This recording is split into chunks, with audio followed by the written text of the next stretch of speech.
190টা আসন দিয়ে 285টা মোকাবেলা করা যথেষ্ট কঠিন। তো সেই বাস্তবতায় দেখা যাচ্ছে যে এখানে জোট করে জামাত অনেকটা জটের মধ্যে পড়ে গেছে।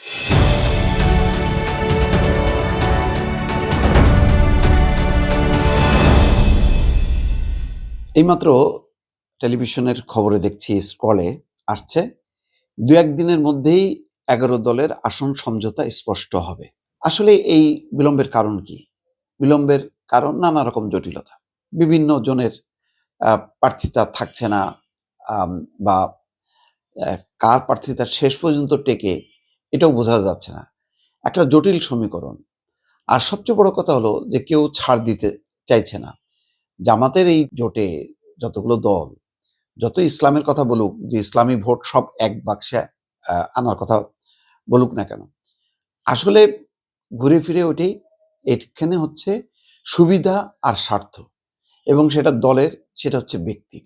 এই এতগুলো ব্যক্তি এবং দলের স্বার্থ যুক্ত করতে যে আদর্শিক সামগ্রিকভাবে যে কথাটা নাহিদ ইসলাম বা অন্যরা বলছেন যে তুলনামূলকভাবে বিএনপির চেয়ে বিচার এবং সংস্কারের ব্যাপারে জামাত অনেক বেশি প্রতিশ্রুতিশীল, বিষয়টা তা না। বিষয়টা হচ্ছে আমার সুবিধা। বিএনপির ওখানে গেলে 5টা 6টা বা 10টা, আর জামাতের ওখানে গেলে আমি পাবো 30টা। তো তাদের মনে হচ্ছে এনসিপির যে সেখানে তাদের অবস্থানটা দ্বিতীয় অবস্থানে থাকবে, কিন্তু দেখা যাচ্ছে যে দ্বিতীয় অবস্থানে তো নেই, তৃতীয় অবস্থানে। এটা নিয়ে একটা গোলযোগ। ইসলামী আন্দোলন মনে করে তাদের 150 আসনে তাদের ভালো প্রার্থী আছে, এবং এই হাত পাখার একটা বিজয় বেশ নিশ্চিত। অন্তত তারা মনে করে জামাতের কাছাকাছি অবস্থানে, আর এনসিপিকে তো তারা কাউন্ট করছে না। এটা নিয়ে আবার দ্বন্দ্ব ইসলামী আন্দোলনের সঙ্গে। জামাত চিন্তা করছে যে তারা যদি 110টা আসন ছেড়ে দেয়, 190টা আসন নিয়ে তারা অন্য দলকে তো আর ভরসা করতে পারে না, বা অন্য দলের আদর্শের সাথে তাদের তো আর মানে একত্রতা নেই, একটা সামগ্রিক স্বার্থ এবং সুবিধা ছাড়া।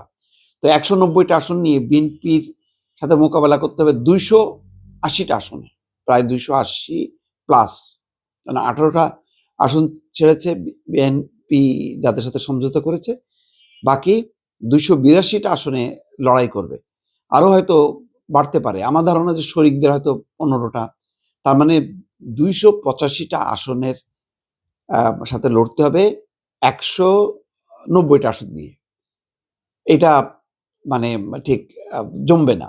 তাছাড়া খুব কি জোয়ার তোলা যাচ্ছে? হ্যাঁ, তাদের নারী কর্মীরা বাড়ি বাড়ি যে ইসলামের কথা বলে, সততার কথা বলে একটা প্রভাব তারা তৈরি করেছে, এটা সত্য।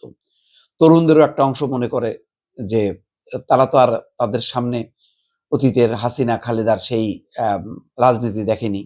তারেক রহমান অনেকদিন অনুপস্থিত, শুধু ভিজুয়ালি দেখেছে। এখন সেই তারেক রহমান 22 তারিখ থেকে শুরু করবেন, ফলে তারেক রহমানকেও তারা তেমনটা চেনে না। এটার একটা সুবিধাটা জামাত নিয়েছে। জামাত ক্রিয়াশীল ছিল, বিভিন্ন সংগঠনের মাধ্যমে তারা সক্রিয় ছিল। তারা আওয়ামী লীগের মধ্যে, ছাত্রলীগের মধ্যে, যুবলীগের মধ্যে ঢুকে যে তাদের অবস্থানটা নিশ্চিত করে তারা রাজনৈতিক কার্যক্রম চালিয়ে গেছে। সেই সুবিধার ফলটা পাওয়া যাচ্ছে। তারা পরিবর্তিত রাজনৈতিক পরিস্থিতিতে বলতে পারছে অনেক রকম কথাবার্তা।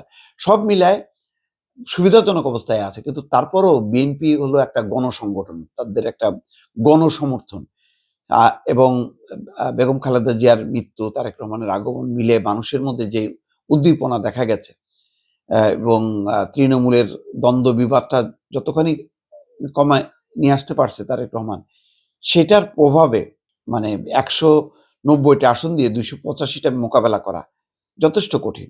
তো সেই বাস্তবতায় দেখা যাচ্ছে যে এখানে জোট করে জামাত অনেকটা জটের মধ্যে পড়ে গেছে।